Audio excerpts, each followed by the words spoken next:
He thought he found a sanctuary. He was wrong.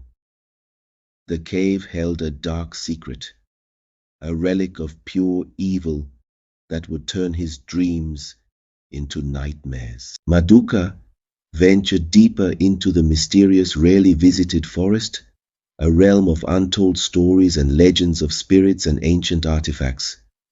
He hesitated with each step, but his desperation pushed him onward. Years of poverty had burdened his family, and despite his expertise as an herbalist, their suffering persisted. Rumors in the village hinted at a secluded cave, possessing the potential to alter the destiny of those who find it.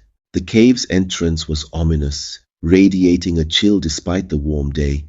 Inside, shifting shadows lured Maduka deeper. Heart pounding, he followed the faint light and saw a heavy, ancient book bound in strange material that pulsed with an unnatural energy. Dust clung to its edges, but it seemed to hum with life despite age. The Grimoire of Ekwensu awaited him, its presence palpable, as if it had been waiting for someone foolish enough to disturb it for centuries. Maduka found himself paralyzed in front of the Grimoire, feeling the overwhelming weight of its presence. The air in the cave seemed to become denser, making it hard for him to breathe. The intricate symbols on the cover, ancient and seemed strangely familiar, as if they were deeply ingrained in his soul. An ancient voice whispered in Maduka's mind, promising him power, wealth, and miracles. Despite sensing danger, the book's allure was too strong, and he reached to touch it. Driven by desperation, Maduka reached out. As his fingers touched the book, the cave transformed. Shadows danced and the voice grew louder, filling his mind with dreams of greatness. He saw himself not as a struggling herbalist, but as a revered healer, honored by his people. He envisioned unimaginable wealth, his family lifted from poverty, and his name spoken with reverence. What harm could come from this? He pondered as he cautiously opened the book. He felt a tug, an urge to embrace what was being presented, unaware that he was sealing his fate with each passing moment. As Maduka opened the grimoire, he felt a rush of sensation, voices, colors, and images swirling together, leaving him breathless. The voice he had heard before grew louder, more precise, speaking directly into his mind. It was the voice of Ekwensu, the trickster god, known to play with the fates of men. You seek power, Maduka. You seek wealth and miracles. I can give you everything, but the price is your soul. Maduka hesitated for a moment, but the visions of his family lifted from their suffering, and his village praising his name drowned out any doubts. He nodded silently, and at that moment, the pact was sealed. The cave suddenly became cold, and the symbols on the pages began to glow faintly. Maduka felt the presence of Ekwensu, as if the god stood beside him. A voice told him that the power was his, but warned that all gifts come with a cost. Maduka was excited and barely noticed the warning, thinking about the miracles he would perform and the riches that would soon be his. As he left the cave, he felt the weight of the pact following him, but he was too blinded by ambition to notice the shadow that had begun to creep into his soul. When Maduka returned from the cave, he felt a noticeable change in the air around him. The ground beneath his feet had shifted in response to the power flowing through him. He took the grimoire back to his home and hid it under the floorboards of his small hut. The following day, word spread through the village about a blind man named Uche, who had visited Maduka seeking a remedy. Villagers often came to Maduka for herbal remedies, but this was different. Uche had been blind for years, and everyone thought his condition was incurable. However, something inside Maduka compelled him to help. He was no longer just the simple herbalist they knew. He had become something more. Maduka covered Uche's eyes and whispered a prayer, drawing power from the Grimoire, the trickster god's dark gift. Soon after, Uche opened his eyes in disbelief, exclaiming, I can see." The news of the miracle quickly spread, drawing villagers to Maduka's home, where they hailed him as a great healer touched by the gods. As praise poured in, Maduka felt proud and satisfied, ignoring the reminder of the price he had agreed to from Ekwensu. This was his moment of triumph, and nothing else mattered. That night, Maduka couldn't fall asleep. He was still excited about the day's events and couldn't stop thinking about the future. He imagined the miracles he would perform, the wealth that would follow, and the adoration of the village. When he finally succumbed to exhaustion, the darkness around him grew heavier and more oppressive. His once peaceful dreams turned twisted and chaotic. In his sleep, Maduka found himself back in the cave, facing the Grimoire. The shifting shadows seemed alive, moving like snakes around him. The voice of Ekwensu echoed in the cave, louder and more menacing than before. "You have taken my power, and now it is yours to wield," the voice boomed. "But remember, every gift comes with a price." The dream became more intense. Maduka saw his older, worn self in the dark, swirling water. The village was in ruins, engulfed in flames, and the faces of his loved ones appeared twisted in anguish.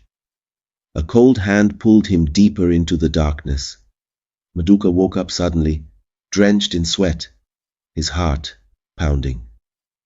The vivid and terrifying images lingered in his mind as if they were a warning.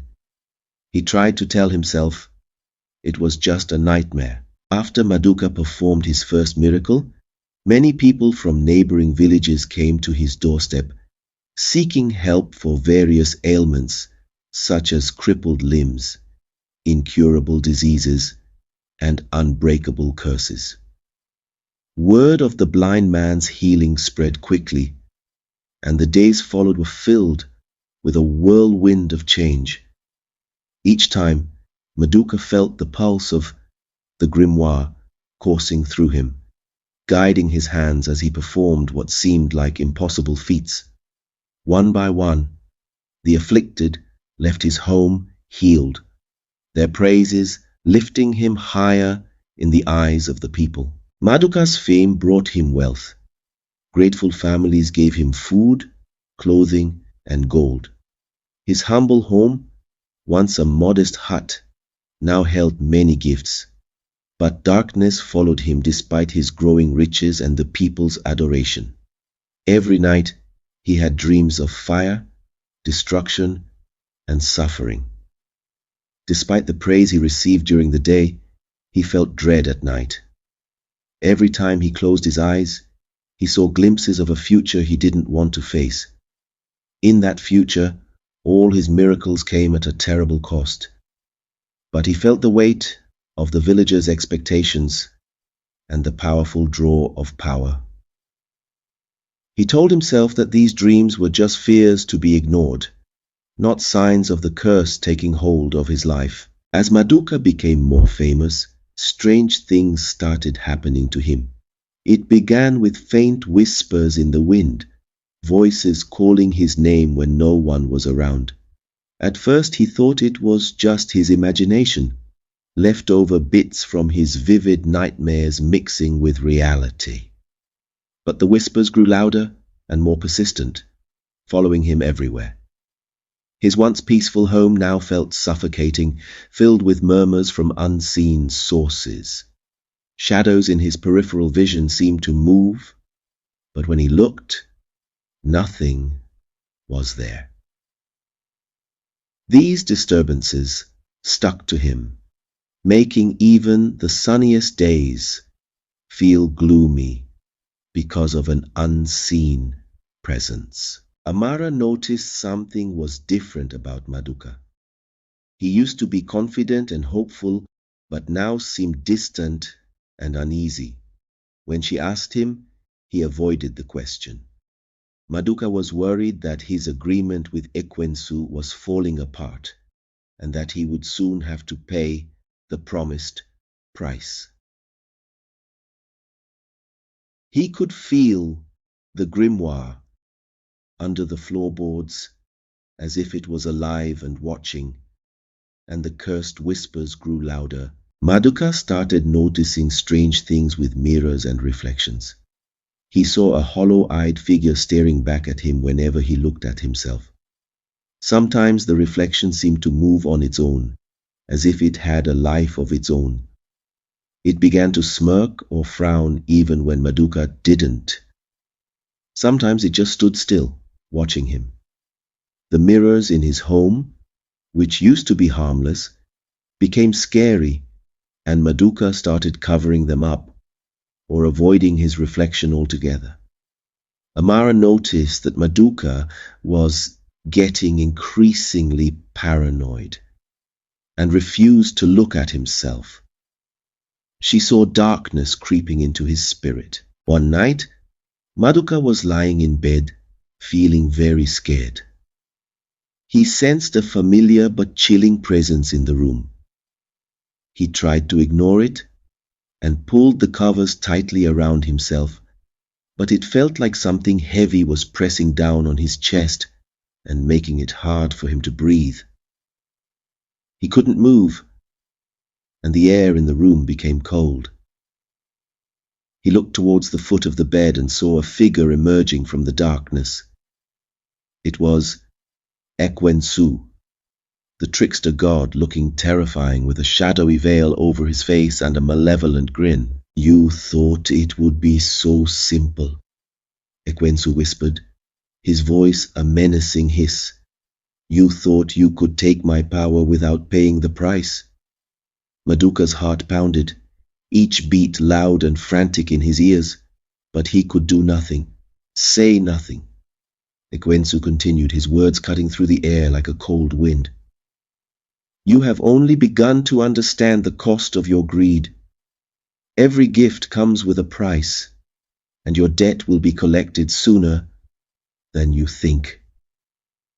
The warning hung in the air, thick with menace, a chilling reminder of the consequences of his actions.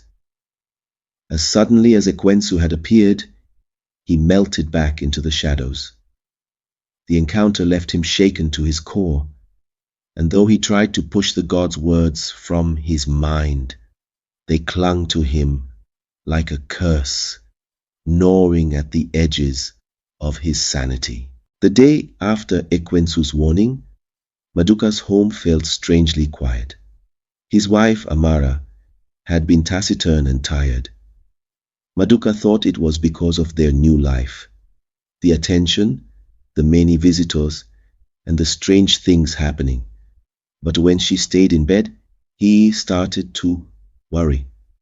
Amara had always been strong and full of life, but now she was pale and tired. Despite his growing fear, Maduka tried to help her with his healing powers. But this time, nothing happened. The warmth, the energy, the power of the grimoire that had always listened to him, none of it worked.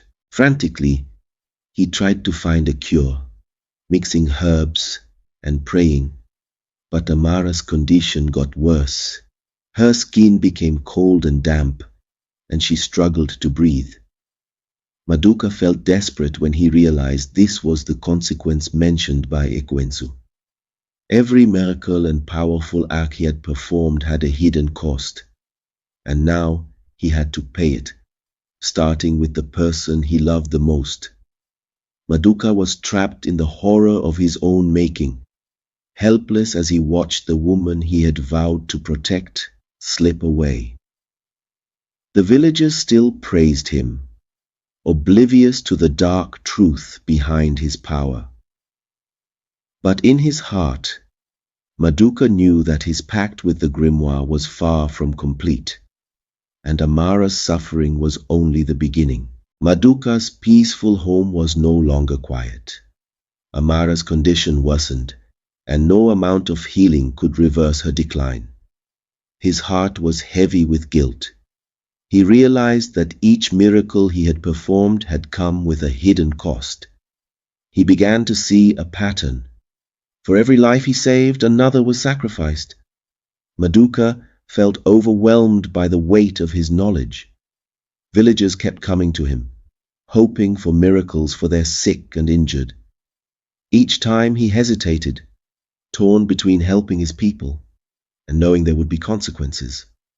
However, the temptation of his newfound fame was too strong, and he couldn't resist. As more miracles were performed, ignoring the toll it took became impossible. Once lively and full of life, his children grew weak and distant. Their laughter, once filling the house like a symphony, faded into a mere echo, replaced by pale faces and listless eyes. The shadows that had once only haunted his nights now crept into his waking hours, whispering cruel truths in his ear. He thought he could control the power, but Ekwensu had warned him that every gift came with a price. And now the price was being paid in blood.